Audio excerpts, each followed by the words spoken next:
चलिए अब आते हैं प्रीपोजिशन ऑफ टाइम पे। प्रीपोजिशन ऑफ टाइम में हम पढ़ेंगे इन, एड, ऑन। अब ये कहाँ यूज होता है, इन की पहले बात करेंगे हम। सबसे पहले इन की ध्यान सुनेंगे, सब लोगों की नज़र एकदम स्क्रीन पे, सबकी नज़र एकदम स्क्रीन पे। इन यूज होता है डे में, जब डे स्पेसिफिक नहीं हो। जैसे मैं कहूँ इन इवनिंग, इवनिंग कौन सा, 3 बजे, 4 बजे, 5 बजे, 6 बजे, 7 बजे, 7 बजे, 8 बजे, 9 बजे, कितने बजे इवनिंग में नहीं पता।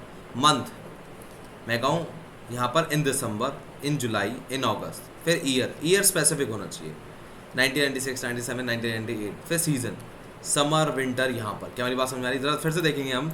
इनका इस्तेमाल कहाँ होता है, 4 चीज़ों में होता है। एक तो डे, जब टाइम स्पेसिफाई ना हो। फिर month, December, January, February, March. And फिर ईयर, ईयर में हम एग्जैक्टली ईयर लिखते हैं, 1996, 97, 98, 99।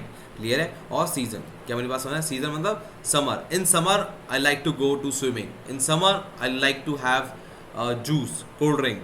समझ रहे हो? तो जब आपके सीजन्स हो, साल हो, मंथ हो और डे हो। क्या मेरी बात समझ में आ रही है? सबकी नज़र एकदम स्क्रीन पे टिकी रहेंगी। मैंने क्या बोला है लास्ट टाइम देख लो, डे, मंथ, ईयर, सीजन, इसके साथ इन आएगा। चलिए आगे देखते हैं, नज़र एकदम स्क्रीन पे। फिर आता है ऐड। ऐड तब आता है डेफिनेट टाइम, 8 बजे, 9 बजे, रात के 12 बजे, दोपहर के 12 बजे, नून, एट नाइट। ठीक है ना? और एट मिड नाइट। यहाँ पर एट नाइट नहीं है, गलत आ गया ये। ठीक है ना? तो जब कोई डेफिनेट टाइम होता है, डेफिनेट टाइम आता है, डेफिनेट टाइम आता है, तो हम उसके साथ एट यूज़ करते हैं। ठीक है ना? क्लियर है? चलिए आगे देखिए जरा। अब ऑन का आता है, ऑन आता है डेज के साथ, जैसे सैटरडेज, वेडनेसडेज, ट्यूसडेज, फ्राइडे। तो इनके साथ ऑन आता है। क्या मेरी बात समझ में आ रही है? हाँ सब बात अब समझ में आ रही है। क्लियर है? एक बार समराइजेशन देख लीजिए। इनका इस्तेमाल होता है इनके साथ, डे के साथ, मंथ के साथ, ईयर के साथ, सीजन के साथ। क्या यहाँ पर ट्यूसडे आ सकता है? इन ट्यूसडे नहीं, इन ट्यूसडे गलत होता है। यहाँ पर आप इन इवनिंग, इन नाइट ऐसे आप कर सकते हैं, बट एज सच नहीं आएगा। ऐड का इस्तेमाल किसके साथ होता है? नून के साथ होता है, मिडनाइट के साथ होता है, और 8 बजे, 2 बजे, 3 बजे इसके साथ होता है, मिडनाइट के साथ होता है। क्लियर है मेरी बात समझ में आ रही है? आप में से काफ़ी लोग ये मान रहे होंगे कि सर मैंने देखा है नाइट के साथ मैंने ऐड देखा है, पर मैं अभी नहीं पढ़ाऊँगा उसे। नाइट के साथ आपने ऐड देखा होगा, पर मैं अभी नहीं पढ़ाऊँगा उसे, बाद में पढ़ाऊँगा। तो प्लीज़ अभी इसको कन्फ्यूजन में ना लें। ठीक है? फिर ऐड मिडनाइट आपने पढ़ा होगा। ठीक है? चलिए इसके बाद आगे चलते हैं ज़रा।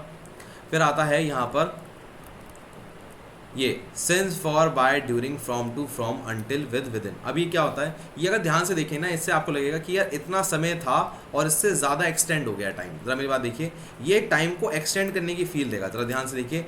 आई लिव इन मिनापोलिस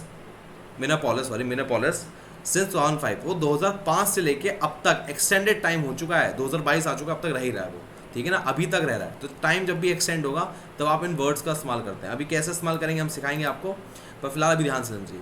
यहाँ पर देखिए वीक है, ठीक है, एक्सटेंडेड टाइम है। यहाँ पर वो 3 वीक पूरा एक ड्यूरेशन जो है, ध्यान रखिएगा, ड्यूरेशन के सेंस में यहाँ पर आपका 3 वीक, 4 वीक, 5 वीक, 6 वीक, तो आप फॉर का इस्तेमाल करते हैं। अब 6 PM, बाय 6 PM। अब बाय 6 PM कहाँ हो जाता है? जब आप कोई काम 6 बजे तक खत्म कर दोगे, जब आप कोई काम खत्म करने वाले हो, तो वहाँ पर बाय का इस्तेमाल आता है। क्या मेरी बात ध्यान सुनेंगे? सबकी नज़र स्क्रीन पे। मैंने क्या क्या बोला है? सेंस आता है कि वहाँ से स्टार्ट हुआ है, 2005 से स्टार्ट हुआ है, अभी तक चल रहा है। फॉर का इस्तेमाल है कोई ड्यूरेशन में, यहाँ से लेके यहाँ, मतलब इस समय से लेके इस समय तक ये हुआ है। इसके बाद आता है बाय 6 PM। बाय 6 PM का मतलब क्या है? कि यहाँ पर ये काम 6 बजे तक खत्म हो जाएगा। क्या मेरी बात समझ में आ रही है? इसका मतलब होता है बाय, मतलब बाय दिस टाइम खत्म हो जाएगा। अब आता है ड्यूरिंग।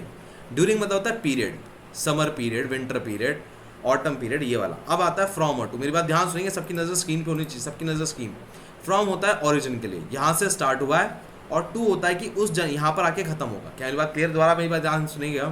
फ्रॉम में ओरिजिन आता है और टू यहाँ पर जाके खत्म होता है। क्लियर है? चलिए सब बात समझ में आ गई। They are in school from August until मई।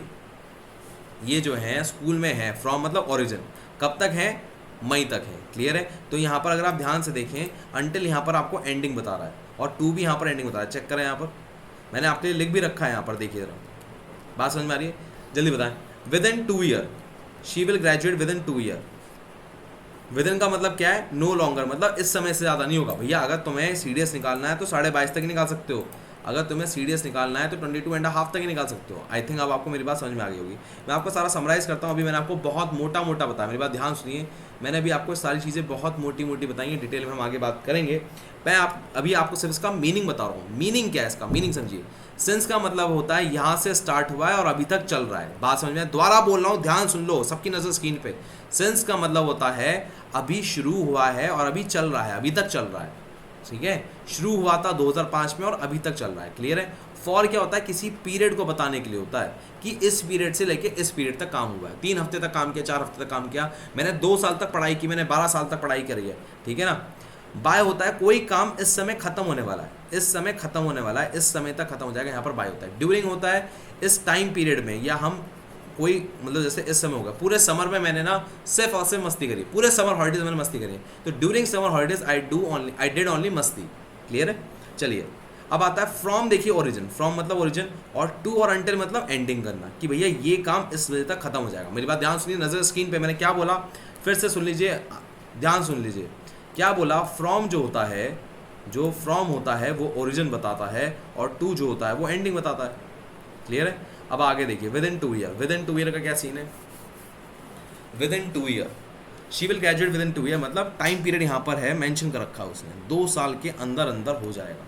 अंदर अंदर, जो विद इन मतलब अंदर अंदर, आपकी ग्रेजुएशन कितने साल में खत्म हो जाएगी, 4 साल में। With in 4 year your graduation will completed. I hope आपको मीनिंग ऑफ सारे क्लियर हो। अब देखिए यहाँ पर हम बात करेंगे प्रीपोजिशन ऑफ प्लेसेस में, यहाँ पर इन आता है। इन क्या होता है, पॉइंट इटसेल्फ। यहाँ पर आप हमेशा इन का इस्तेमाल, अगर आप कहीं अपने आप को खुद को बिठाना चाहते हैं, सेल्फ को, तो आप इट का इस्तेमाल करते हैं, सब बात सॉरी इन का इस्तेमाल करते हैं। मैंने क्या बोल रहा हूँ ध्यान सुनिए, अगर I want to sit in the chair, I want to sit in the chair, पर आप किसी और को बिठा सकते हैं इन का इस्तेमाल करके, please sit in the chair.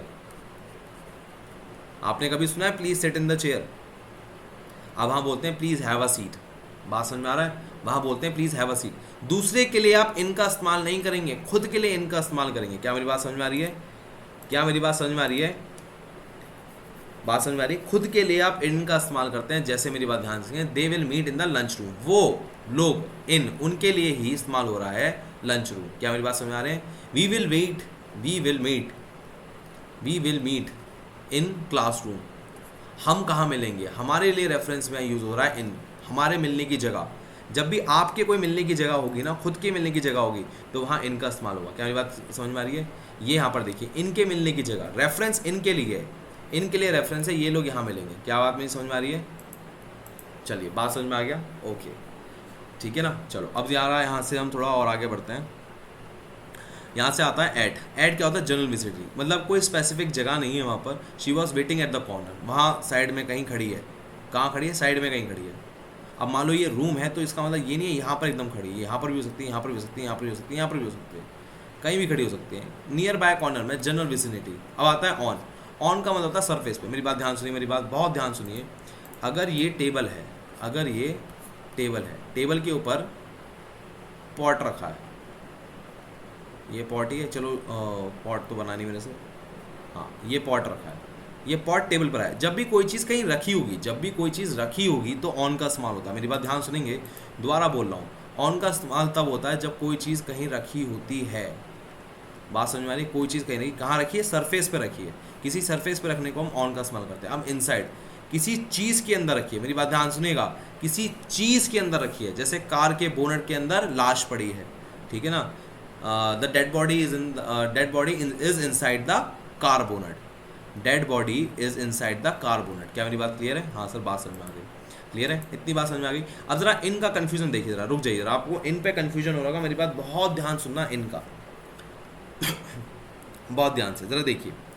इनमें आप जरा देखिए, आप कहीं किसी एरिया में बैठना चाहते हैं, किसी एरिया में बैठना चाहते हैं, मेरी बात ध्यान सुने, कहीं आप बैठना चाहते हैं, for example I want to sit in the chair, आप खुद के बैठने के लिए इनका इस्तेमाल करेंगे। अब जरा देखिए, आई am sitting in the classroom, ठीक है, तो यहाँ पर आप बैठने के लिए, कहीं किसी पर्टिकुलर एरिया में बैठने के लिए आप इनका इस्तेमाल करते हैं। Students are sitting in the classroom, बच्चे कहाँ बैठे हैं? क्लासरूम में। तो कहीं बैठने का सेंस हो तो आप इनका इस्तेमाल करते हैं। आई थिंक अब आपको क्लियर हो गया होगा इनमें कहाँ इन कहाँ यूज होता है, क्लियर है। अब यहाँ से हम आगे चलते हैं, ठीक है ना। चलिए अब यहाँ से आता है over, above, below, beneath, under, underneath. बड़ा ही कंफ्यूजिंग है, मेरी बात ध्यान सुनेंगे। देखिए जैसे मैं यहाँ खड़ा हूँ, मेरे ऊपर से प्लेन गुजर गया, मेरे ऊपर से प्लेन चला गया, ठीक है, तो मैं कहूँगा ओवर मी। पर मैं कहूँगा पंखा मेरे ऊपर है, पंखा मेरे ऊपर लगा हुआ है, तो मैं कहूँगा अबव मी। जब कोई चीज़ आपके ऊपर जस्ट लगी है, वर्टिकली अप, ठीक है ना, तो आप वहाँ पर अबव का इस्तेमाल करते हैं। पर कोई चीज़ आपके सिर के ऊपर से पास हो गई, उड़ के चली गई, तो आप कहते हैं ओवर।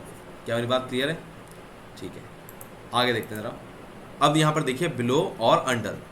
अंडर तब आता है जब यहाँ पर सर्टेन ना हो, जैसे cat is sitting under the table, कहाँ बैठी है, टेबल के अंडर, मतलब टेबल पे कहाँ, कॉर्नर पे, साइड में, बीच में, कहाँ।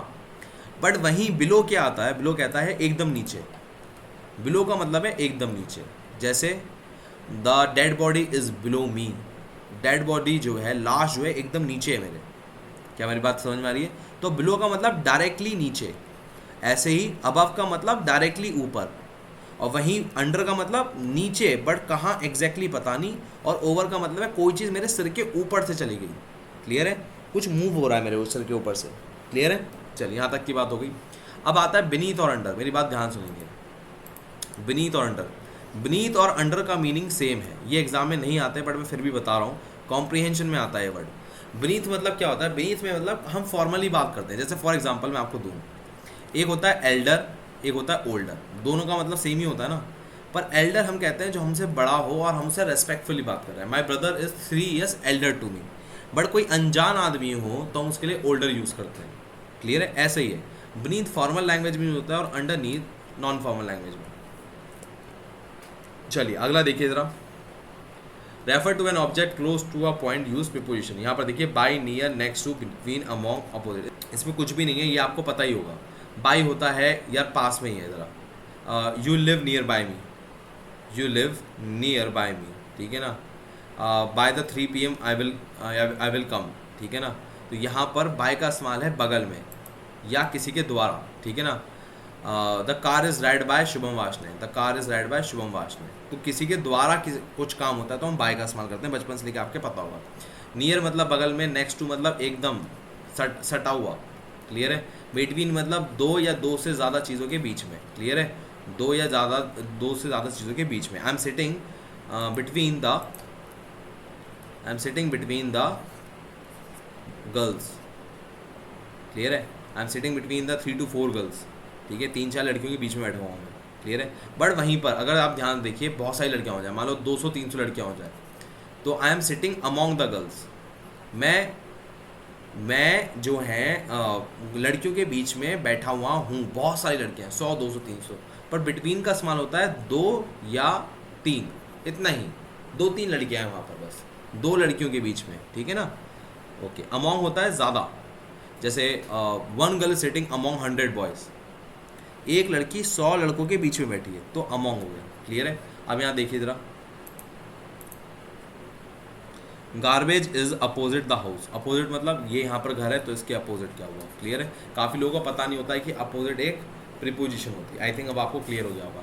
अब जरा यहाँ पर दोबारा देख लीजिए, सबकी नज़र एकदम स्क्रीन पर होंगी, मेरी बात ध्यान सुनिए। बाय मतलब मेरे द्वारा करा गया है, नियर मतलब मेरे पास में है, नेक्स्ट मतलब एकदम जुड़ा चिपका हुआ है, बिटवीन मतलब 2 या 3 लोगों के बीच में, अमॉन्ग मतलब 100 या 200 लोगों के बीच में, और अपोजिट मतलब ये यहाँ पर मेरा घर है तो इसके अपोजिट ये है। मेरी बात क्लियर हो गई होगी।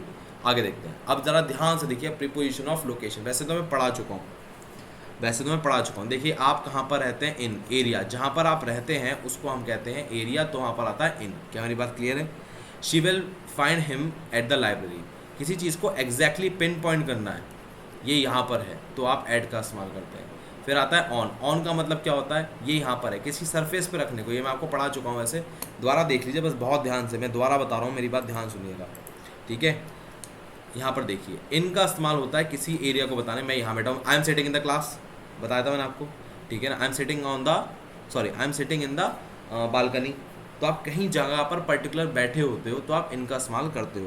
क्लियर है? और ऐड का इस्तेमाल क्या होता है? जब आप एग्जैक्ट पॉइंट बता रहे हो, मैं यहाँ मिलूंगा आपको, जब मैं एग्जैक्टली पॉइंट बता रहा हूँ मैं यहाँ मिलूंगा। और ऑन का इस्तेमाल जब आप बताते हैं मैं किसी सरफेस बैठा हूँ, आई am sitting on the roof, I am sitting on the roof, तो आपने सरफेस बताया ना, कहाँ बैठे हो आप रूफ पे बैठे हो। क्लियर है? अब आप कहोगे sir I am sitting on the balcony, क्यों नहीं? आप बालकनी की सरफेस पे नहीं बैठे हो ना मेरी जान, आप चेयर लगा के आराम से बैठे हो। क्लियर है? तो जब आप किसी की सरफेस से एकदम टच होते हो, जैसे आई am sitting on the chair, तो चेयर और आपका पिछवाड़ा एकदम चिपका हुआ है, तो वहाँ पर आप ऑन लगाएंगे। तो जब आपका पिछवाड़ा और चेयर जुड़ी होती है, कोई भी सरफेस जुड़ी होती है, तब हम ऑन का इस्तेमाल करते हैं। क्या मेरी बात क्लियर है? जल्दी बताएंगे। चलिए यहाँ तक हो गया है, अब इस वीडियो हम यहाँ तक ही लेते हैं, फिर हम अगली वीडियो में मिलेंगे।